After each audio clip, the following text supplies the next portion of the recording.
আবার আসছেন একজন, পৃথিবী তার হাতে যাবে, কিন্তু তার আগে তোমার উপরে কি ঝড় আসবে তুমি জানো? তার আগে তোমার উপরে কি মুসিবত আসবে জানো?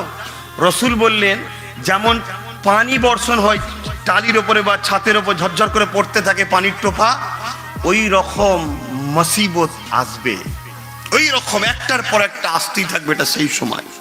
এ থেকে বাঁচার উপায় কি? রসুল বললেন, সেজদা আর রুকু। যে যত সেজদায় পড়ে থাকবে ওই মুসিবত থেকে সে তত বেঁচে যাবে। জোরে বলুন সুবহানাল্লাহ।